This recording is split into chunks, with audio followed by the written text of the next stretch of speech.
అందుకే కేసీఆర్ ఇయాల బిడ్డ బెయిల్ కోసం 5 సీట్లల్లో బీజేపీ వాళ్ళని గెలిపిస్తానని చీకటి ఒప్పందం చేసుకున్నాడు.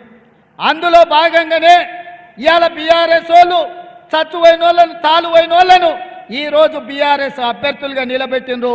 ఇక్కడ ఎవరిని ఎంపీగా నిలబెట్టిరో నేను చెప్పాల్సిన పని లేదు, వాళ్ళ పనితనం ఏందో మీకు తెలుసు. ఇవాళ అభ్యర్థి కూడా తెలియదు, ఆ అభ్యర్థి తలకాయ బీజేపీకి మోడీకి తాకట్టు పెట్టిండన్న సంగతి బీఆర్ఎస్ అభ్యర్థికి ఇంకా తెలియదు. పాపం ఆయన గొర్రెలెక్క అక్కడ ఇక్కడ తిరుగుతూ ఉన్నాడు, ఇంకా ఏదో జరుగుద్దని.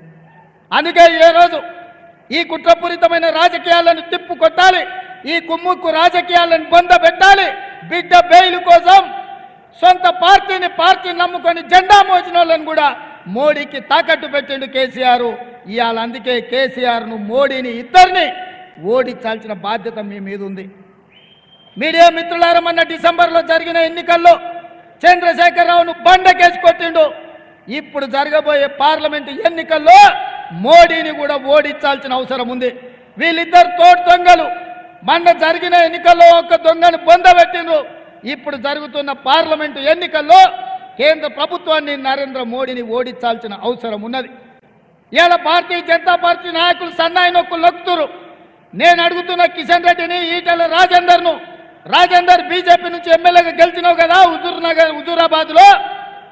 హుజూరాబాద్కు మోడీ నుంచి ఎన్ని నిధులు తెచ్చినావని నేను అడుగుతున్నా.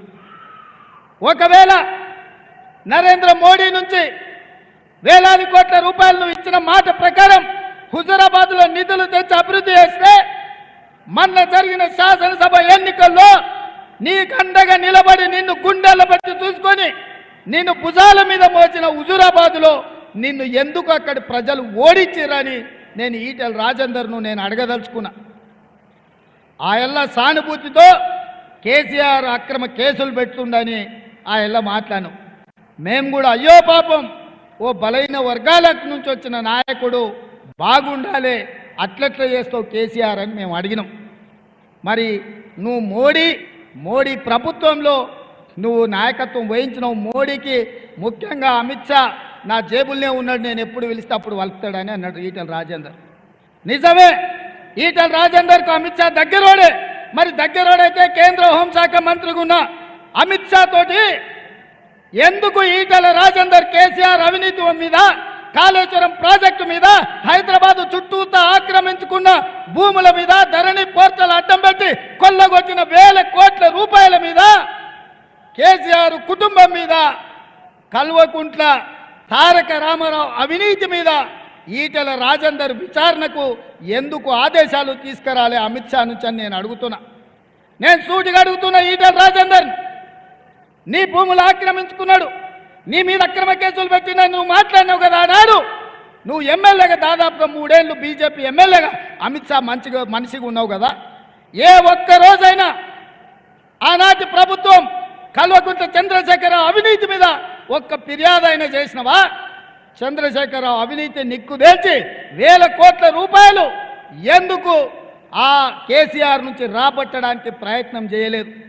ఏమి మీ ఆలోచన నేను అడుగుతున్నా, ఏంది మీ అండర్స్టాండింగ్ అని నేను అడుగుతున్నా. ఏ ఒక్క రోజైనా ఈటెల రాజేందర్ మున్సిపల్ మంత్రిగా, ఐటీ మంత్రిగా కేటీఆర్ గురించి ఎప్పుడైనా మాట్లాడినా? మీరు ఒక్కసారి ఆలోచన చేయండి. అయ్యే చెడ్డోడంట, కొడుకు మంచోడంట, ఉంటాదే గట్ల. బర్రే దున్నపోతు చేనులో మేస్తే దూడ గట్టు మీద మేస్తుందా? మీరు చెప్పండి, ఒక్కసారి ఆలోచన చేయండి. దున్నపోతు చేనులో మేస్తే దూడ ఏమైనా గట్టు మీద మేస్తుందా? ఆమ్దాలు పెడితే జొన్నలు మొలుస్తాయా? ఆమ్దాలు పెడితే ఆమ్దాలే మొలుస్తాయి కదా. అయ్యో వంకరోడైతే కొడుకు టింకరోడే ఉంటాడు తప్ప అయ్యోటి కొడుకోటి ఉంటాడా? ఉంటారానే? ఎందుకు ఈటెల రాజేందర్ ఏ రోజు కూడా కేటీఆర్ గురించి మాట్లాడాడు? కేటీఆర్ అవినీతి మీద మాట్లాడాడు, టెలిఫోన్ ట్యాపింగ్ మీద మాట్లాడాడు. టెలిఫోన్ ట్యాపింగ్ మీద ఎందుకు కేసీఆర్కు వ్యతిరేకంగా ఫిర్యాదు చేయడు? 10 ఏళ్ళు ఉన్న మోడీ 10 ఏళ్ళు గజ్వేల్ కేడి ముఖ్యమంత్రిగా ప్రధానమంత్రిగా ఉన్నారు. వాళ్ళు ఇచ్చిన హామీలు అమలు చేసిండ్రా? 10 ఏళ్ళు ఉన్నోళ్ళు వాళ్ళే మళ్ళీ ఎంపీలు కావాలి, మళ్ళీ కేంద్రంలో ప్రధానమంత్రి కావాలంటారు. 10 ఏళ్ళు మీరు ఇచ్చిన హామీలు ఏమైనా అమలు చేసిండ్రా? నేను సూటిగా అడుగుతున్న ఈటెల రాజేందర్ని, 2014, 2019లో నరేంద్ర మోడీ గారు ఇచ్చిన హామీల మీద నువ్వు చర్చకు సిద్ధంగా ఉన్నావా? నువ్వు ఒకవేళ సిద్ధమైతే మా మైనంపల్లి హనుమంతరావును చర్చలకు పంపిస్తా, మోడీ ఇచ్చిన హామీలు అమలు చేసిండ్రా మీరు. ఆనాడు చెప్పిండు మోడీ, ప్రతి సంవత్సరం 2 కోట్ల ఉద్యోగాలు ఇస్తా అన్నాడు. 10 ఏళ్లలో 20 కోట్ల ఉద్యోగాలు ఇచ్చి ఉండాలి. కానీ పార్లమెంటులో నేను అడిగిన ప్రశ్నకు 7,21,680 ఉద్యోగాలు ఇచ్చిన అన్నాడు. చెప్పింది 20 కోట్లు, ఇచ్చింది 7 లక్షలు. ఎవరి ముక్కులో పెట్టాలి ఆ ఉద్యోగాలని నేను అడుగుతున్న ఈటెల రాజేందర్.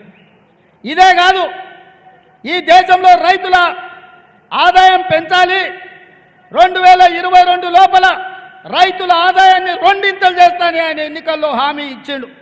నేను ఇవాళ అడుగుతున్నా, రైతుల ఆదాయం పెంచలేదు కానీ రైతు వ్యతిరేక నల్ల చట్టాలు తెచ్చి ఈ రాష్ట్రంలో ఆత్మగౌరవంతో ఈ దేశంలో బతుకుతున్న రైతులను అదానీ అంబానీలకు అమెజాన్లకు తాకట్టు పెట్టి శాశ్వతంగా మన భూముల్లోనే మనం బానిసలుగా బతికే నల్ల చట్టాలు తీసుకొస్తే లక్షలాది మంది ఢిల్లీ సరిహద్దుల్లో మోహరించి సైనికుల్లాగా మోడీతోని కొట్లాడి మోడీని ఓడించి మెడలు వంచి రైతు వ్యతిరేక నల్ల చట్టాలు వాపసు తీసుకునేటట్టు చేసి మోడీ చేత రైతుల క్షమాపణ చెప్పించిండ్రు.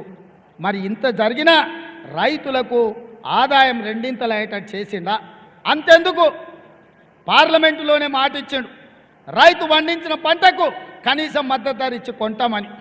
ఇవాళ రైతు సంఘాలన్నీ, రైతు కూలీల సంఘాలన్నీ నరేంద్ర మోడీని ప్రశ్నిస్తున్నాయి.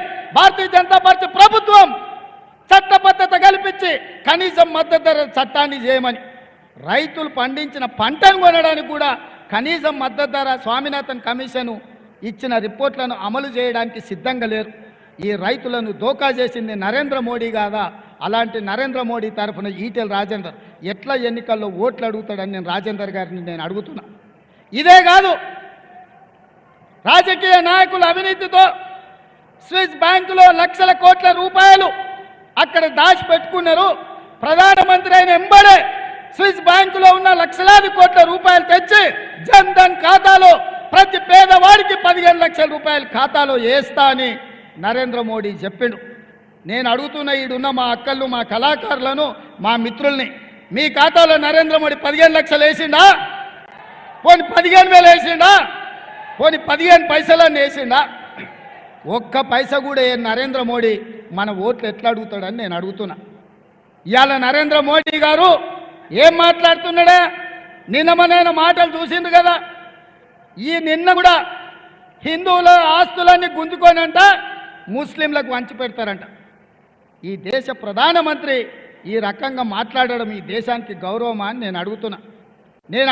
ఈడున్న మా మిత్రులందరూ, మీ నాయనలు, మీ చిన్నాయనలు, మీ తాతలు, చిన్న తాతలు, పెద్ద తాతలు, లేకపోతే మీ అన్నదమ్ములు, తండ్రి కొడుకుకు ఆస్తి ఇవ్వాలన్నా చట్టం ఉంది, చట్ట ప్రకారం ఆస్తి బదిలీ చేయాలి. అన్నదమ్ములు ఆస్తులు పంచుకోవాలన్నా చట్ట ప్రకారం పెద్ద మనుషులను కూర్చొని తెంచుకొని విరాసత్ తీసుకొని విరాసత్ ప్రకారం అన్నదమ్ముల ఆస్తులు తీసుకోవాలి. ఒకటి ఆస్తి ఇంకోటి ఆస్తికి మారాలంటే సబ్ రిజిస్ట్రార్లో పోయి రిజిస్ట్రేషన్ చేసి మొత్తం కనుక్కోవాలి. ఒకవేళ ఎవడన్నా దొంగ డాక్యుమెంట్లు వేసి కేటీఆర్ లాకటో చేసుకున్నా, మన మల్లన్న లాకటో లేవన్నా భూమి గుంజుకున్నా పోలీస్ స్టేషన్లకు పిలిపించి ఈపులు వలగొట్టి మళ్ళీ ఏమైనా ఆస్తి వానికి ఇస్తారు. ఇంత చట్టబద్ధత ఈ దేశంలో ఉంది. మరి ఎట్లా హిందువుల ఆస్తులు గుంజుకొని ముస్లింలకు పంచిపెడతారని ఈ దేశ ప్రధానమంత్రి అంటాడు. డాక్టర్ బాబాసాహెబ్ అంబేద్కర్ రచించిన రాజ్యాంగం మీద ఒట్టేసి ప్రధానమంత్రి బాధ్యత తీసుకున్న నరేంద్ర మోడీ, నీకు ఇది తగునా? ఎన్నికల్లో నెగ్గడం కోసం ఇంత నీచమైన రాజకీయాలు చేస్తావా? మతాల మధ్యలో చిచ్చుపెట్టి, ప్రాంతాల మధ్యలో చిచ్చుపెట్టి, భాషల మధ్యలో చిచ్చుపెట్టి ఈ దేశాన్ని సర్వనాశనం చేసి భారతీయ జనతా పార్టీ గెలవాలంటుంటే కమ్యూనిస్టునని చెప్పుకునే ఈటెల రాజేందర్ ఎక్కడ తలకాయ పెట్టుకుంటామని నేను అడుగుతున్నా. మీ నాయకుడు, ఈ దేశానికి ప్రధానమంత్రిగా ఉన్న నరేంద్ర మోడీ ఇంత నీచంగా మాట్లాడుతుంటే ఇంకా భారతీయ జనతా పార్టీకి ఓట్లేమని నువ్వు ఎట్లా అడుగుతావు ఈటెల రాజేందర్ అని నేను అడగదలుచుకున్నా. ఇవాళ మిత్రులారా, మీరు ఆలోచన చేయండి. ఇవాళ ఈ వేదిక మీద ఇక్కడ ఉన్న వేలాది మంది శివుడి భక్తులు ఉన్నారు. కీసర్లో మనం శివరాత్రికి పెద్ద ఎత్తున దర్శనం చేసుకుంటాం. యాదగిరిగుట్ట లక్ష్మీ నరసింహస్వామి భక్తులు ఉన్నారు. గుట్టకు పోయి మనం మొక్కు తీర్చుకుంటాం, పిల్లలకు తల వెంట్రుకలు ఇచ్చొస్తాం. రాముడు భక్తులు ఉన్నారు. శ్రీరాముడి భక్తుడిగా మనం అందరం భద్రాచలంలో పోయి రావుడిని గొలిచొచ్చినాం. అదేవిధంగా జోగులాంబ అలంపూరు పోయి జోగులాంబ శక్తి పీఠానికి ఇవాళ పూజలు చేసుకున్నాం. ఒకటే దయ్యం పట్టినట్టు పట్టింది బీజేపీ వాళ్ళకు. జై శ్రీరామ్ అనాలనంట, బూతులో ఓట్లు పడాలనంట. ఎత్తిన జెండా దించకు, ఇచ్చిన పైసలు వంచకు అన్నట్టు తయారైంది వీళ్ళు. ఏంది ఇది అని నేను అడుగుతున్నా. రాముడు పేరు మీద ఎంతకాలం రాజకీయం చేస్తారు? రాముడిని తీసుకొచ్చి బజార్లో పెట్టి గోడల మీద రాసి ఇదేనా మీ నీచమైన రాజకీయం అని బీజేపీ నాయకులను అడుగుతున్నా. అందుకే మిత్రులారా, దేవుడు గుడిలో ఉండాలి, భక్తి గుండెల్లో ఉండాలి. వాడే అసలైన హిందువు. నా మనసులో నుంచి మాట్లాడుతున్నా. నేను హిందువును, నేను దేవుణ్ణి నమ్ముతా. దేవుడి నమ్మకం నా విశ్వాసం. ముస్లింలు మహమ్మద్ ప్రవక్త నమ్ముతారు, క్రిస్టియన్స్ యేసు ప్రభువు నమ్ముతారు, సిక్కులు వాళ్ళ దేవునికి మొక్కుతారు. ఎవడి ధర్మము ఎవడి జాతి వాడిదే. ఎవడి ధర్మాన్ని వాడి జాతిని గౌరవించుకోవడం వాళ్ళ హక్కు. రాజ్యాంగం మనకు ఇచ్చిన అధికారం. ఇదేం కర్మనో దేశంలో ప్రధానమంత్రి నుంచి మొదలు పెడితే కమ్యూనిస్టులను ముసుగు తోడుకున్న ఈటల రాజేందర్ కూడా ఈరోజు ఇట్లా తయారైండయా. అందుకే దేవుడి పేరు మీద, మతం పేరు మీద రాజకీయ వ్యాపారం చేసేటోళ్లను పొలిమేర్లు దాటే వరకు తరమాల్సిన అవసరం ఉంది. శాంతి భద్రతలను కాపాడి మత సామరస్యాన్ని నిలబెట్టి ఈ నగరాన్ని అభివృద్ధి చేసే బాధ్యత మన ప్రభుత్వం తీసుకున్నది, మనం తీసుకుంటాం. అందుకే మిత్రులారా, ఇవాళ వివేకంతో మనం వ్యవహరించాలి. వివాదాలతోని సంక్షేమాన్ని దెబ్బతీయొద్దు. అందుకే ఈరోజు బీజేపీలకు చెప్పుకోవడానికి ఏంది లేదు. పేదవాడికి ఇల్లు ఇచ్చింది లేదు, నిరుద్యోగులకు ఉద్యోగాలు ఇచ్చింది లేదు, జన్ధన్ ఖాతాలో పైసలు వేసింది లేదు, రైతులను కాపాడింది లేదు. ఈరోజు ప్రపంచంలో ఉండే 125 దేశాలలో ఆకలి మీద ఒక సర్వే చేసిరు. ఏ దేశంలో ఆకలి ఎక్కువ ఉంది, పేదల అన్నం దొరకక చస్తున్నారని సర్వే చేస్తే భారతదేశం 111వ స్థానంలో నిలబడ్డది.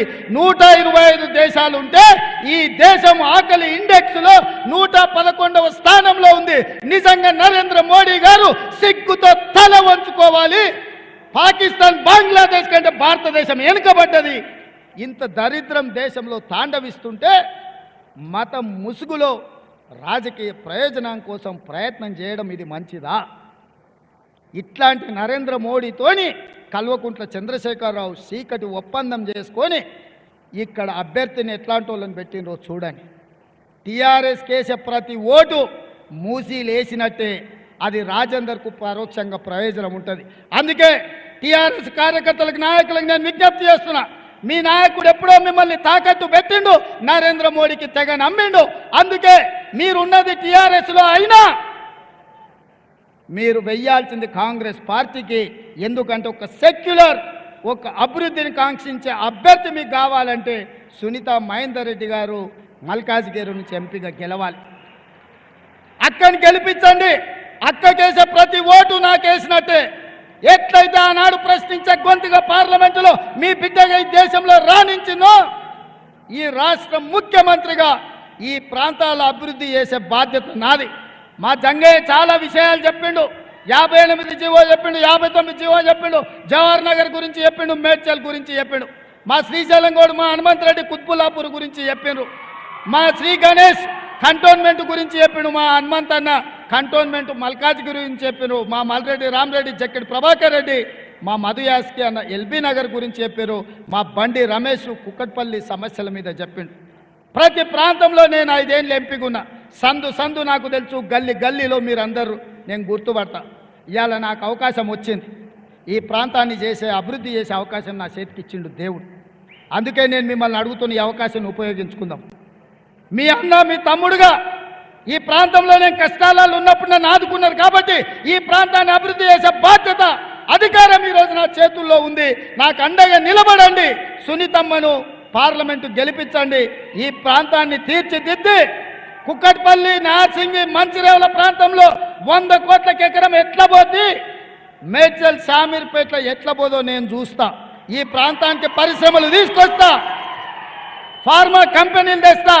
మా వేణు ఉన్నాడు సర్పంచ్, ఇన్నే జీనోమ్ వ్యాలీ ఉంది. ఆనాడు మనం చేసిన అభివృద్ధి ఈరోజు ఇక్కడ ఉన్నది. ఐటీ కంపెనీలను ఐటీ కంపెనీలతో పాటు ఫార్మా కంపెనీలను తీసుకొచ్చి ఈ ప్రాంతాన్ని అభివృద్ధి చేస్తా. వివిధ రాష్ట్రాల నుంచి వివిధ ప్రాంతాల నుంచి వచ్చిన పేదలకు ఈ ప్రభుత్వం అండగా నిలబడుతుంది. తెల్ల రేషన్ కార్డులు ఇస్తామని చెప్పి నేను ఈ సందర్భంగా తెలియజేస్తున్నా. మిత్రులారా, ఈరోజు మీకు 500 రూపాయలకు సిలిండర్ ఇస్తే ప్రతి పేద బస్తీలో ఆడబిడ్డలకు మేలు జరిగింది. 200 యూనిట్లు ఉచిత కరెంట్ ఇస్తే వివిధ ప్రాంతాల నుంచి వచ్చిన మారుమూల గ్రామాల నుంచి వచ్చిన ప్రతి పేదవాడికి సహాయం జరిగింది. రాజీవ్ ఆరోగ్యశ్రీ పథకం అమలు చేస్తే 10 లక్షల రూపాయలు పేదోళ్లకు ప్రయోజనం కలిగింది. ఆర్టీసీ బస్సులో ఉచిత ప్రయాణం ఇస్తే ఆడబిడ్డలు ఎక్కడి నుంచి ఎక్కడికైనా పని చేసుకోవడానికైనా ఉద్యోగానికి పోవడానికైనా గుడికి పోవాలన్నా పిల్లల్ని బడిలో ఇడవాలన్నా అప్పుడప్పుడు ఇంటి ఆయన మీద కోపం వస్తే అమ్మగారి ఇంటికి పోవాలన్నా ఈరోజు ఆర్టీసీ బస్సు ఎవరిని అడిగే పరిస్థితి లేకుండా పోయింది. ఇవన్నిటినీ మీకు రద్దు చేయించాలని కుట్ర జరుగుతుంది బీజేపీ బీఆర్ఎస్. ఎవడు అడ్డం పడ్డా తొక్కుకుంటూ పోయి మీ సంక్షేమ పథకాలు అమలు చేస్తుంది ఈ ప్రభుత్వం. ఎవరు కుట్రలు చేసినా కుతంత్రాలు చేసినా కేంద్ర ప్రభుత్వం సహకరించినా సహకరించకపోయినా చంద్రశేఖరరావు మీకు అన్యాయం చేయాలని చూసినా మిమ్మల్ని ఆదుకునే బాధ్యత ఈ ప్రభుత్వం తీసుకుంటుంది. మీకు అండగా నిలబడతాం. మళ్ళొక్కసారి మీకు అందరికీ విజ్ఞప్తి చేస్తున్నా, నేను మళ్ళీ తొందరలోనే వస్తా. అక్కను సునీతమ్మను పార్లమెంట్ సభ్యురాలుగా అత్యధిక మెజార్టీతో గెలిపించండి. అక్కకు అండగా నిలబడండి. ఈ సునీతమ్మకేసే ఓటు మీ సోదరుడు రేవంత్ రెడ్డికి వేసినట్టే మీరందరు గెలిపిస్తారు కదా, మీరందరు గెలిపిస్తారు కదా. గెలిపిస్తామన్న వాళ్ళందరూ లేచి నిలబడి చేయి పైకెత్తండి. జై కాంగ్రెస్, జై జై కాంగ్రెస్. చేతులు కనిపిస్తలేవురా నాయన, అన్ని చేతులే కనిపించాలి నాకు. ఇక్కడ కూడా ఆడ వెనకాల ఉన్న వాళ్ళు కూడా ఎత్తాల్సిందే. మీరు కళాకారులు మీరు కూడా ఎత్తాలి. జై కాంగ్రెస్, హస్తం గుర్తుకే. ధన్యవాదాలు సోదరులారా.